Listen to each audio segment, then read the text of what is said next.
Okay, so popping these baffles on, what does it say to do? It is the M5 bolts, and it's literally just screwing them in. Identify the left baffle and the right baffle first by placing the baffle along the side of the frame. Peel off the protective cover. Okay. Hey, they made it easy by putting the text the correct way around. So peeling off the cover. These are acrylic. Oh man, you've got to have some nails for this. Oop. Okay. I'm not the best for nails. There we go. Okay. It's just put on protection to stop it getting scratched. The acrylic obviously can scratch quite easily, as acrylic does. So let's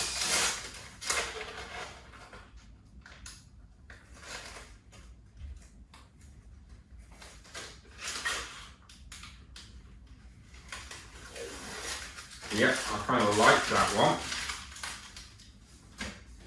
It's kind of quite nice having their the 3018 PROver written on it. It's kind of quite cool. This definitely is the pimped up version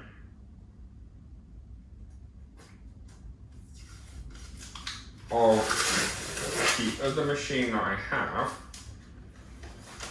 by looks, but as I say, this has got the new controller on it, and I'm going to run these side by side, and I'm going to be testing these machines against each other. They're going to be in a PROver versus my Sweetie 3018. But so far, I'm really liking this thing. I really am. Oh man, right. We've got to put these baffles on now. So, how is it saying to do it? It's saying, oh, you use T-slots, okay? So, saying, insert the M5 bolts from the outside of the baffle. So it's saying take these little M5 bolts and take them from the outside of the baffle. So this one here being this side. Okay, so it says pop them through. Okay, and then put the T-slot nut from the other side with your hands. Hand turn only. Oh man, so this is where I always go wrong, right, with these, getting these things in. Like you've got to screw these in. T-slot nuts, the bigger they are, the better for me. Let's pop them on. Just hand tight, just for now. And I say that I've got big hands, but I'm not exactly like a big guy. So, you know, bigger people than me, M3s, you know, M4s, they're gonna, it's gonna be a bit of a struggle. Actually, these are all right. These are all right. Okay, I'll take that back. M3 is impossible though for people with big hands. Okay, all right, we've got that. I think I know what we do with this as well. I think it's going to be quite cool. Keep them loose for now. Place the T-slots into the side of the machine, the baffle aligned to the edge. Okay, so basically, oh, let's turn this around to camera. It's basically saying that you've got to get them into these two grooves here. And I can usually do it with one level, but I properly struggle normally with getting them in. It's usually one which doesn't like. Oh wow, okay. Tell you what, Rob, take that back, mate, because you've done it. Look at that. Okay, I usually struggle with those. I won't lie, I struggle with T-slots. And oh, that actually looks and feels quite nice as a machine. I'm going to do that straight on. Like it's got a nice feeling about this this nice smooth side to it. Okay, let's take a Allen key, tighten it up.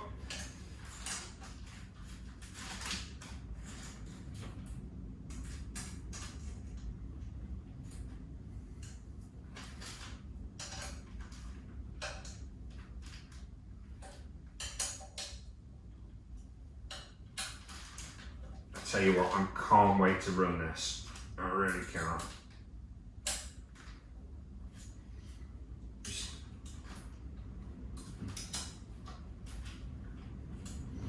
Do you know, in some cases I may take the baffle off if I want to have wider pieces and have them at different angles, or it's a different shape material. I may take them off, but for now, I'm really liking these. They look the business. They look nice. Man.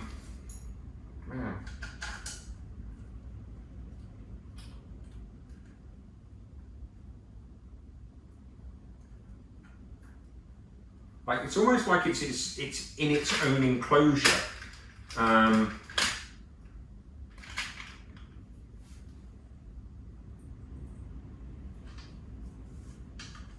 And that's kind of quite nice, really.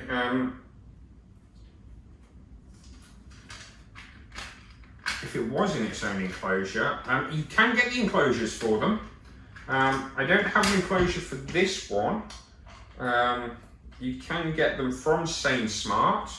They are the acrylic enclosures. As I said, I'm going to be looking at knocking together my own enclosure for it. And I tend to try and do sound tests on them. I think when I had the 3018, the other one, running outside of an enclosure, it was running about 96 decibels, and I got it down to 70 in the enclosure.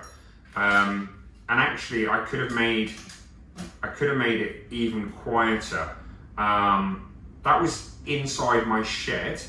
Outside of my shed, it was pretty quiet, so not enough to annoy the neighbours, but actually usable. So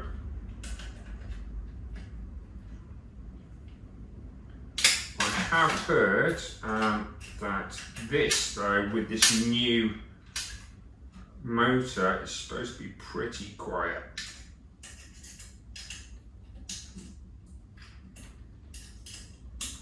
So let's tighten that up.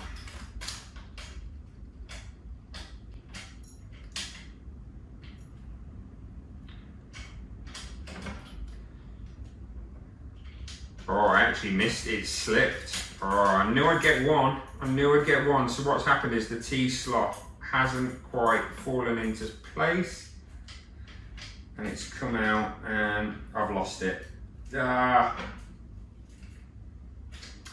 That's what normally happens to me. There it was, getting all excited, and I've lost my T-slot, and I think I'd have to undo every single one to actually pick it back up because it's fallen. Yeah. Oh no, we've got it. Nice and tight. Yeah, see, that's quite nice. That's probably a bit tight. You can see it's pushed the alignment out there. There we go. Yeah, okay. So that is something to be careful of, just making sure that it's reasonably aligned in that section. That's cool. Happy with that. What next? Tighten the baffles. Done that. Congratulations. Now your machine frame is fully assembled. So we have it. It's done, with the exception of wiring. Now let's move on to the wiring. Wow. Okay. Right. Let's get rid of the bits we probably won't need. Obviously, we just throw them around. Okay, here we go. Right, wiring. This is probably going to be quite interesting. So, we're probably going to end up doing this a few ways to show the machine. Okay, pretty nice actually. It's got a diagram on how to connect everything. And I reckon, based upon the other machine, I could probably just do this together quite quickly, but we're going to read the instructions, or how I've been reading them so far. Let's see how we get on. So first of all, it's saying install the main control board. There's a switch, nice. There is some of this cover again. So basically it's saying locate the pre-drilled holes. First of all, I'm going to take off this cover. Man, I really need to grow some nails, because I actually can't take it off. Some sort of tab would be useful to be able to pull it off, because actually, yeah, I just can't get them off. It's going to look rubbish if you can't get them off though. Right, if anyone has any tricks, that would be pretty useful. I don't really want to resort to, I'm going to have to try the scissors. Let's see how we get on. Yeah, there we go. So the scissors have given me a entry, and we're going to pull these off. Okay.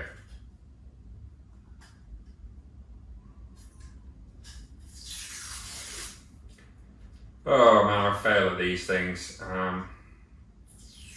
Stickers, any of those sorts of things. Blown up balloons. Yeah, they're not my thing. Tiny screws as well. Yeah. Some people, absolute brilliant. I've broken a nail, which is like impossible when you don't really have nails, but I kind of have. Come on. Yeah, look at that.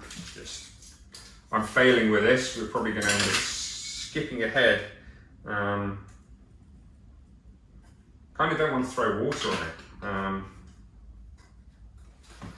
Let's see if these wipes are any good for this.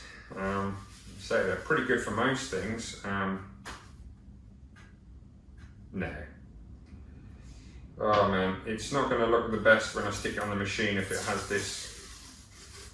Oh look, we're getting there. Okay. Wow.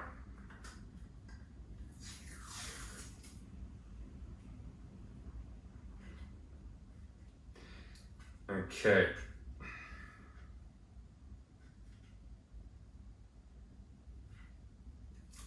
Do you know, this has been kind of fun though, putting this together. I'm not sure I greatly enjoyed the other one, mostly because I was worried whether I was going to get the bed straight and the gantry straight, because I was building it myself. This has kind of made me feel like I've kind of built parts of the electronics and put it together, when actually all I've done is just screwed a few of them in. You know.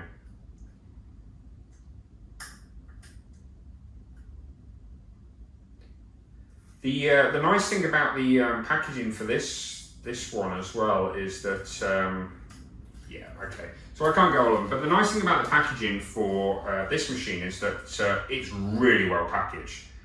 Like, obviously it's come over to the UK. You know, it felt secure. We all know that delivery people, apologise if anyone's a delivery person out there, but we all know delivery people aren't always the most careful out there. Oh, it's such a shame. I'm so close. You know, instructions say 15 minutes to put together. I reckon, because I'm rubbish at these, I could take 15 minutes. If you rub it, it comes off. Oh, there we go. If you just rub it, it comes off. Right, I could take 15 minutes just stripping that off. Okay.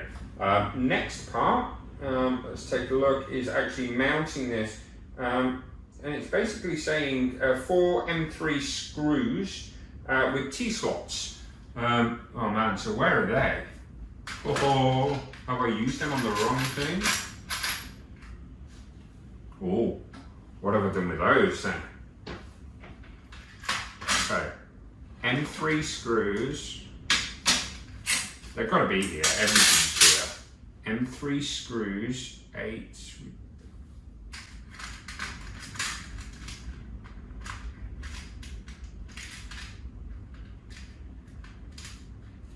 M3 screws, 8. With, okay, they're here. They were hiding. The little cheeky things were hiding. And yes, they are. So they are the T-slot, the M3. I think I can do these by hand though. So I don't have to worry too much. Oh, wow, okay. Yep, okay, I got them. So this is the part I said that, like lining 2 of these nuts up, that's pretty good. Lining 4 of these up is usually pretty hard, or something that I find quite hard as well.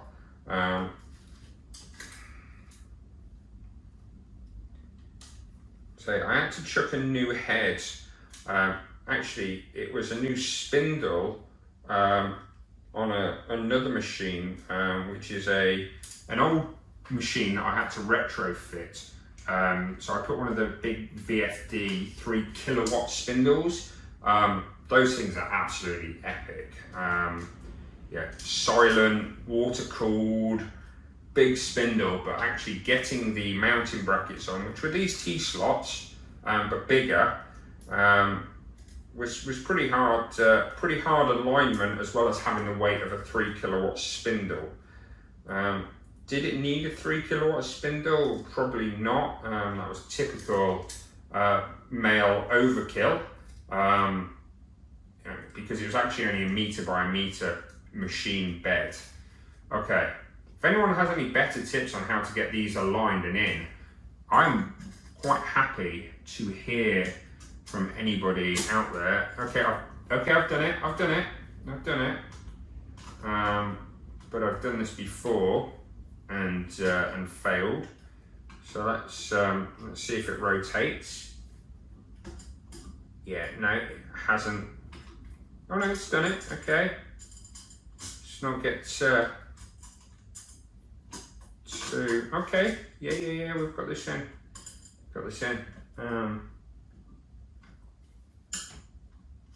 Yeah, no, that's pretty good.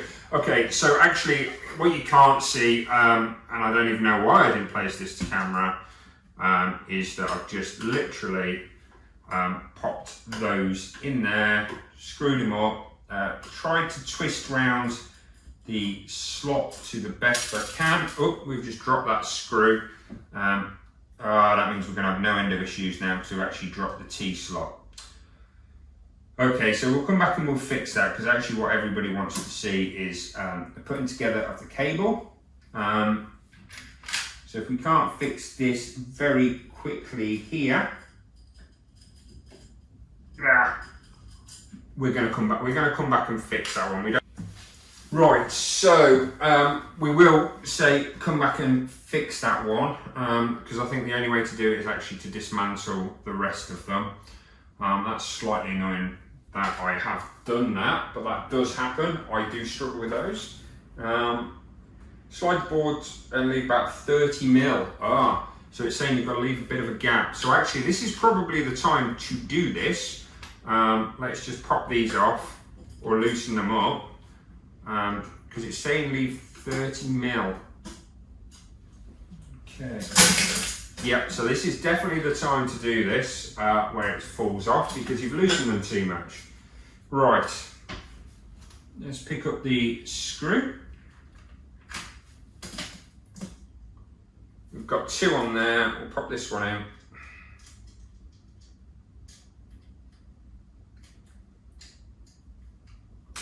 I've got to find my other T-slot, T-nut that I've dropped. I'm hoping I can use another one for now. So I've got to leave it 30 mil away.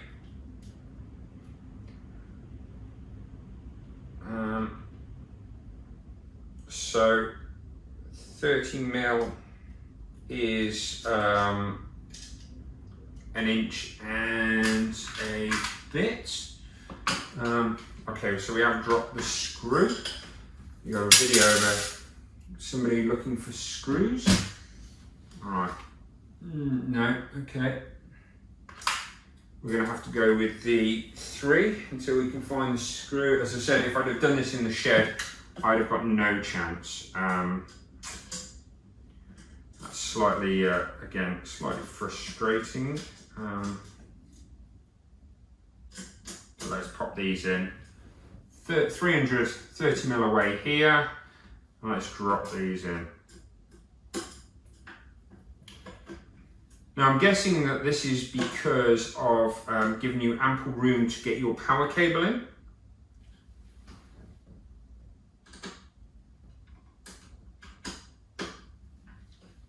Okay, so that's in place, so that's pretty good. Now tighten them all. Great, yeah, I tightened them first, that was my big mistake. Okay, so now it says connecting the X-axis limit switches. What you'll need, sealing strip, cool. And limit switch cable LXIM 15 centimeters. Okay, so LX lim, so that's a limit switch X. That is not a limit switch, that one. Okay, that is a X motor axis. That is a Y limit switch. We don't need that yet, but I'm keeping that out. That's a Z limit switch.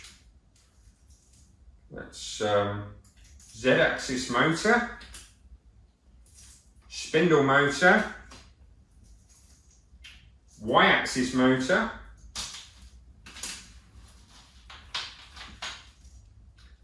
Z limit. I'm going to put my limits on my left hand side here.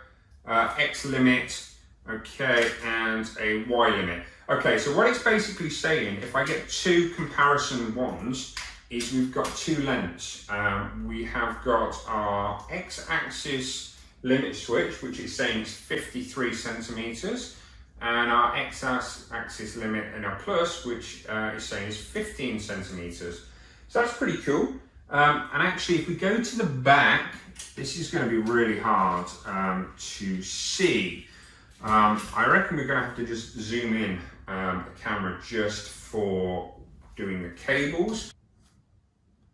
Right, okay, so we're going to try and work this out. Hopefully we can see how it's going to go together.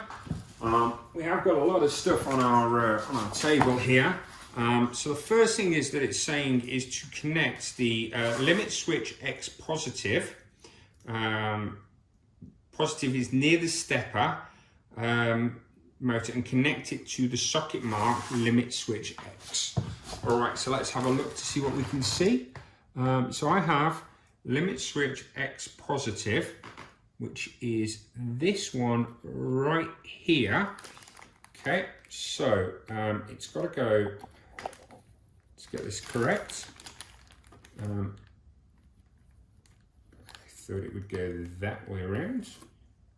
Is that the correct way? Ah, okay, so there is a correct direction for it. And then you're going to have to plug that into the actual limit switch. So this one should push in directly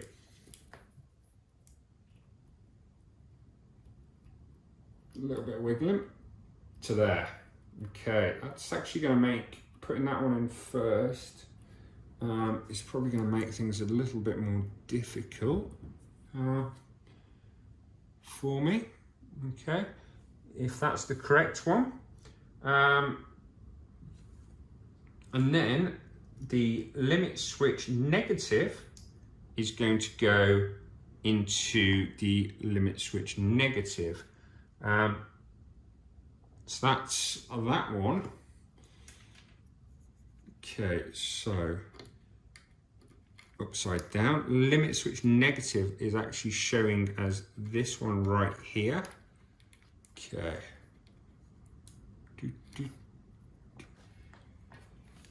Let's check why it's not going in. Okay, so that's the negative into this limit switch right here. Okay, so this was something I didn't have on my other machine.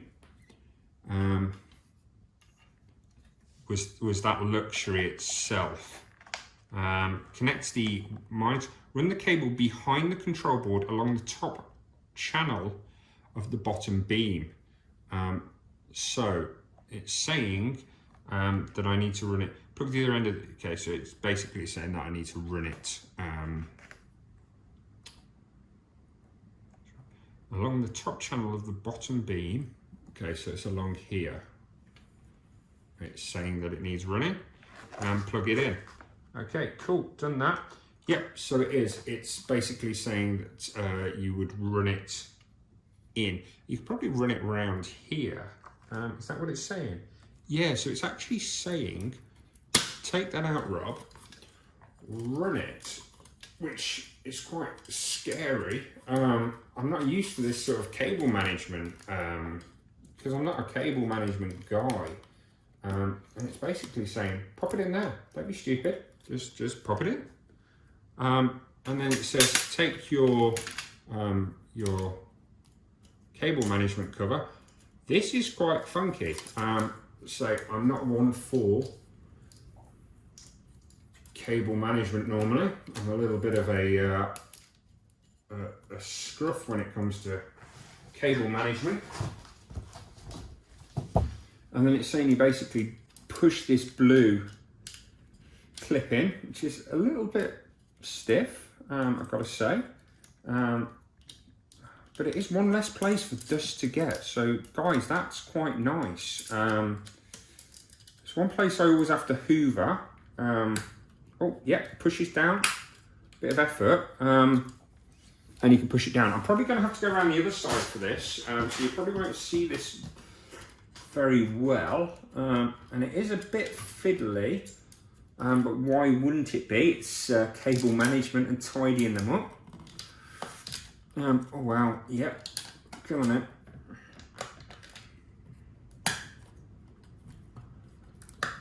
Wow. Okay, so the cable management with my other machine was literally some zip ties. Probably why it didn't get me too excited. That's very tidy, gotta say. I kind of like that. We're probably going to move on to the next axis now. So now we're going to flip that over. Whew. Oh man, okay. What are we on now? Yeah, connecting the Y. So it says connect the end of the Y minus. Okay, so let's do exactly this. So we've got our Y minus there.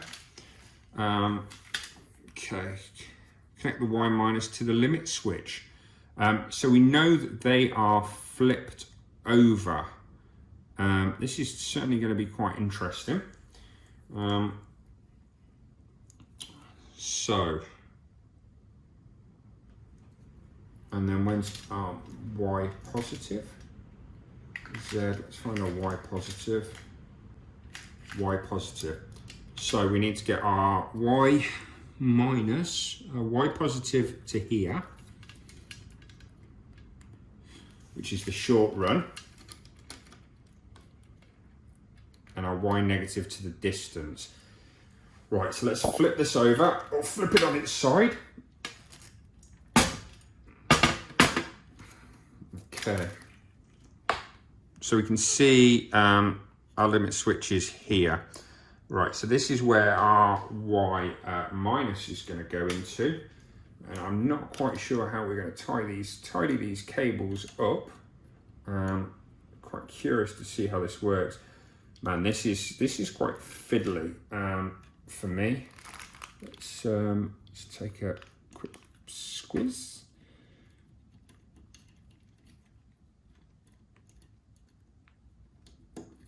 Okay, nice, very nice. Okay, where does it run? It looks like it runs around the inside, and it does. So it looks like it goes up there, and I've got to rotate the camera for this. Okay, very similar to the last one.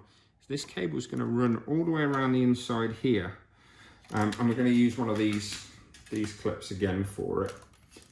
So I'm curious.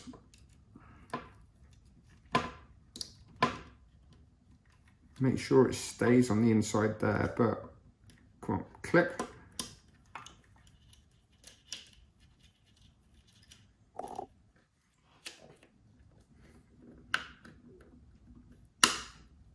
Clip.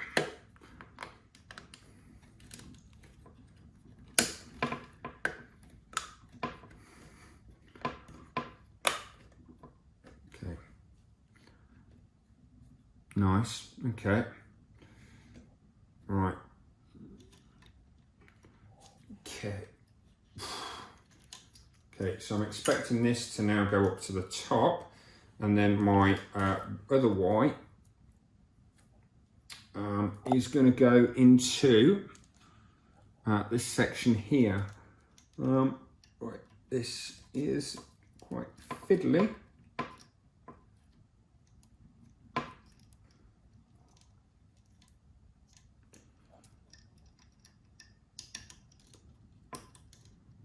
Ooh, I've got to tongue out level of complication of fiddliness. Oh.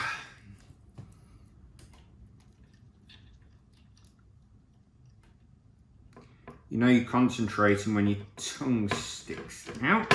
Okay, nice.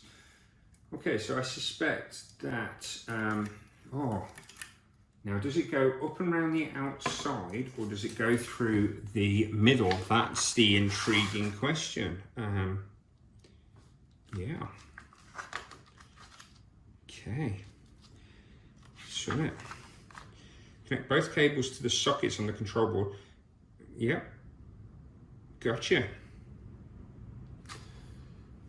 Okay. Ooh, this is tricky. Would you send it around the outside like that, or would you send it to the other side, up and around the edge, which would be quite nice because you wouldn't see it, or would you send it over the top?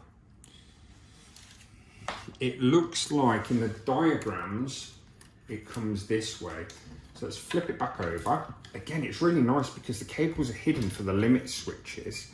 But what it's basically saying is that it comes up here. Okay, so Y minus is the second, so Y positive is the first. That's actually the one that's done the longest run. I do feel like that can go somewhere else. Do you know? All right, we'll just shove it in there for now. Now let's bring it around the outside. I don't know, there may be a correct. Anybody who's done this, I'd be interested to hear. It may be able to run up the side like that and go in, and that would be really, really nice. Y minus, yeah. See, that would reach, and Y plus. So let's drop that in there. It is quite tight. I could probably move my bed across. Sorry, I could move this across a bit. But yeah, that is too tight. Right, that's far too tight. Probably shouldn't sit like that. That feels a bit much. Who knows? Oop, and then you've got to turn them the right way to push them in. This is quite fiddly. It is quite fiddly. It does look kind of neat though, right? That looks quite neat. And then it's saying my Z-axis cables. Okay, so my camera's falling a little bit, so let's have a quick squiz of the camera. Let's adjust the camera a little bit. Okay, so Z-axis. Let's take a look at our Z-axis now. So we've got a Z plus or Z minus. Again, you know, a Z plus, a Z minus. Okay, so our Z plus, okay, insert the short limit switch Z limit on the top. So the Z plus is the top. Okay, simple. So the trick is with these, it's taking me a few, is those two there will go that way around. Okay, so that's my Z plus, that's going in the top, and my Z minus goes in the bottom. Limit switch, again, didn't have these on the other machine, but you can, I believe, purchase them as additional add-ons. But would I bother?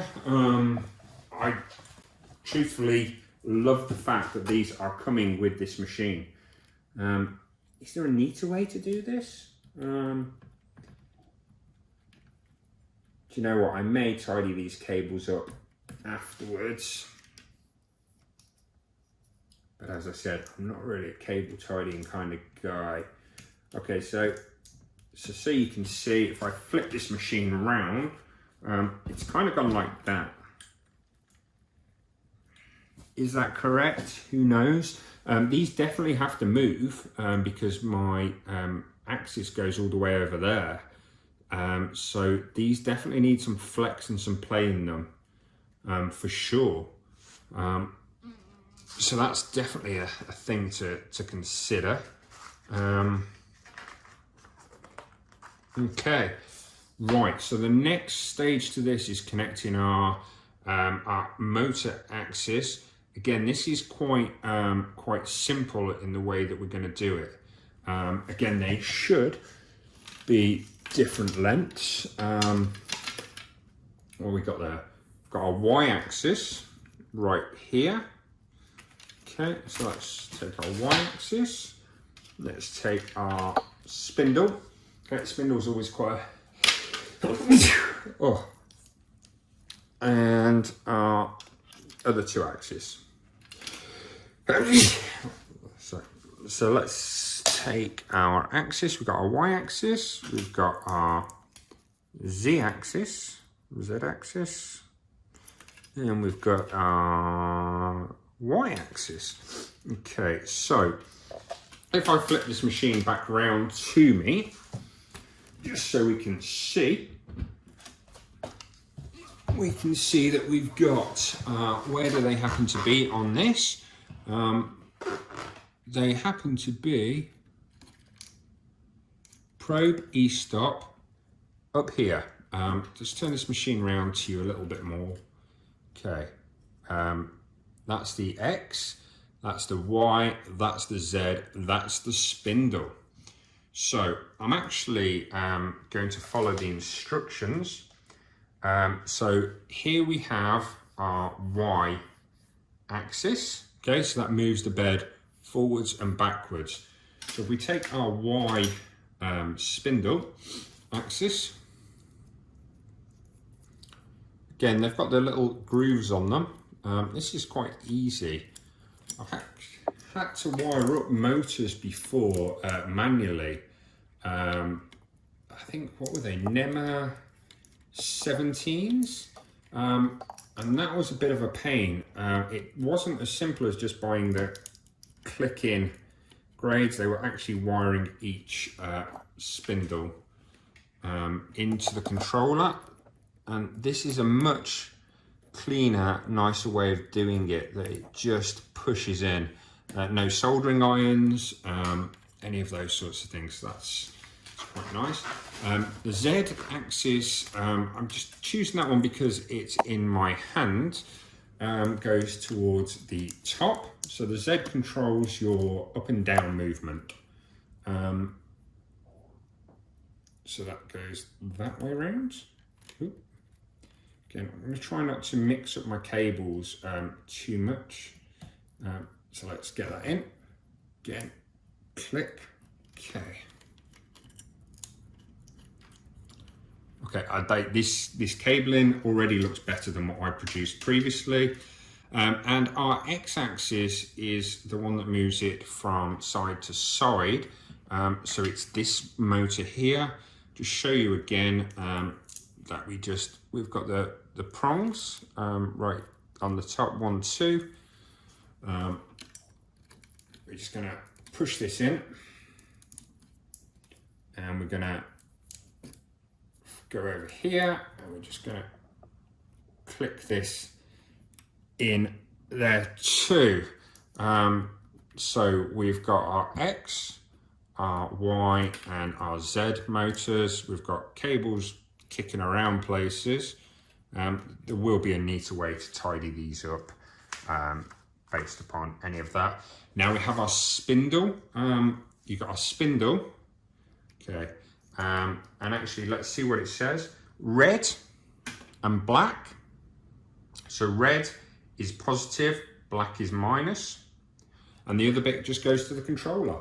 So here we go, control board. Again, let's take a look to see how this clips in. This way around.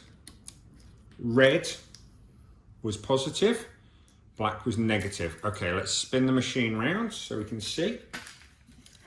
Let's just turn it round. Okay. Okay, so on the top here we have the 2 connectors that they go into. So you've got to make sure you remember, and it is very clear in there, that M plus, okay, is the positive, so that is red. So on here, because of the way I've put the spindle, that red is there, and the black, I'm just going to move these little rubber clips out of the way. I'm going to push them back over afterwards, and then black is negative. I've got to find where the other one is. It's attached itself to the what the spindle direction is. Okay, so that's quite nice. So that is those set up. Another nice bit of functionality that comes with this is a e-stop or an emergency stop button. And there's a hole located for this. To be honest, every big machine that you can get onto has one of these, needs one of these. It stops you having to pull a plug out of a wall.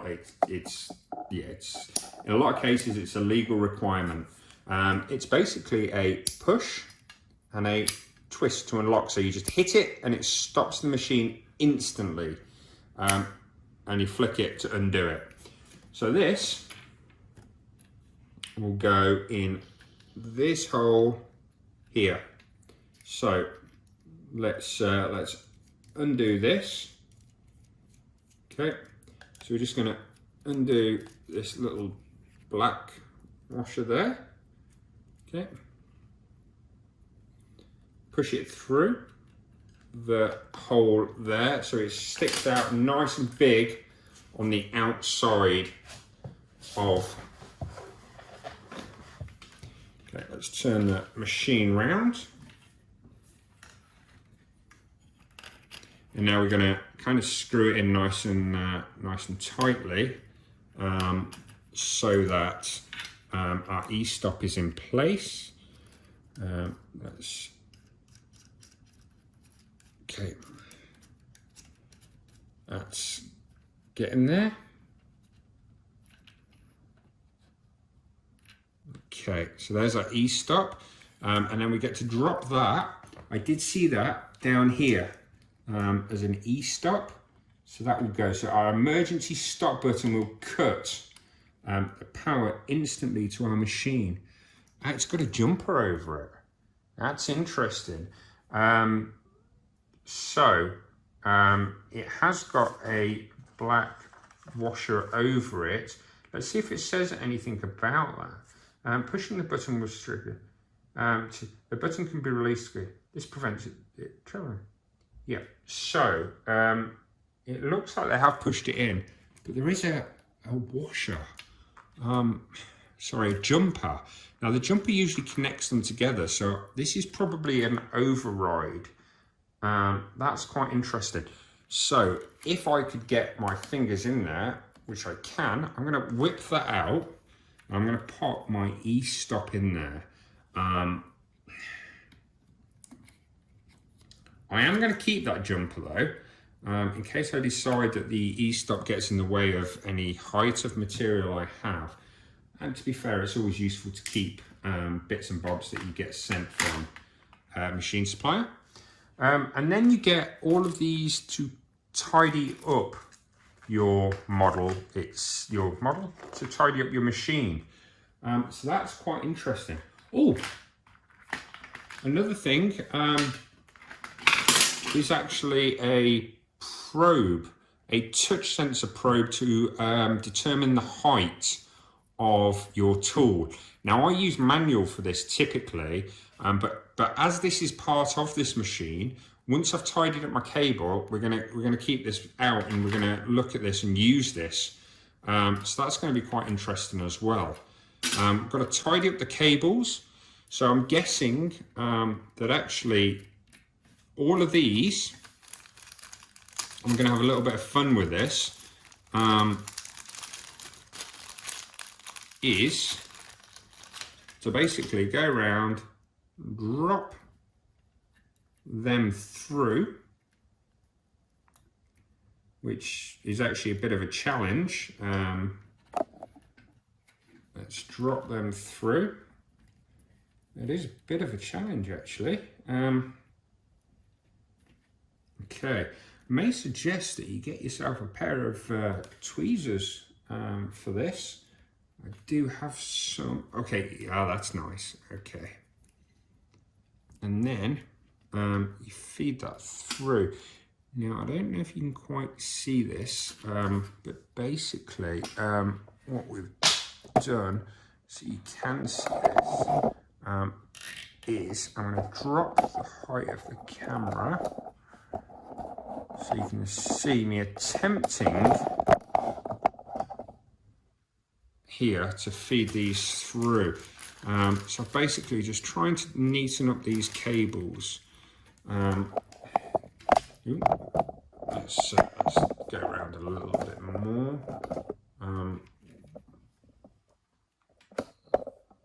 Okay, hopefully you can get that. I'm going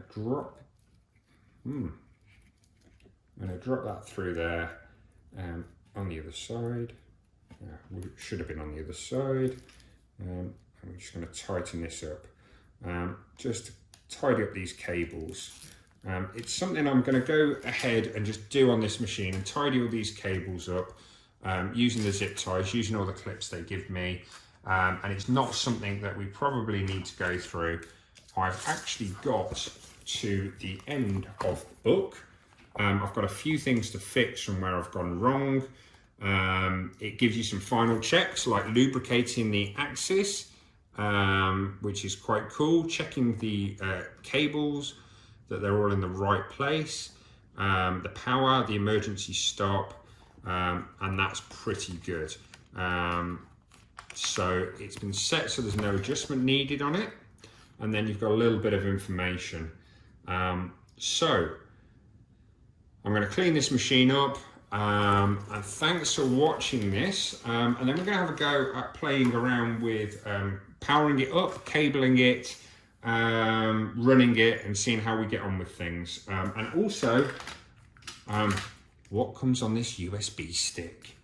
So we're going to take a look at that as well in another video. So thanks for watching this one so far. This has been the 3018 the PROver model from Sainsmart. Tell you what, let's go back to a full screen. Okay, so we've slightly cleaned up some of the cabling. We've got a probe out.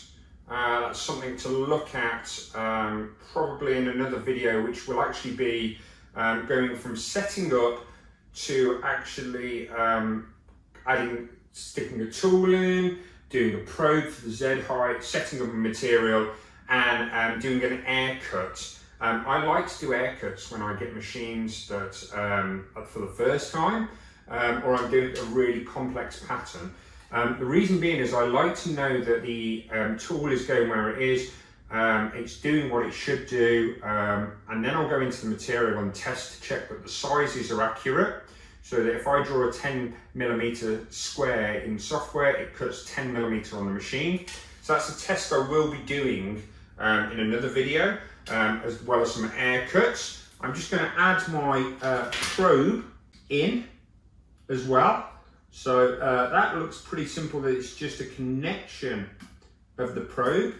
And again, these are really simple. My other machine doesn't come with this, but all I'll do is basically set the height of the tool by connecting the tool to that and letting it touch the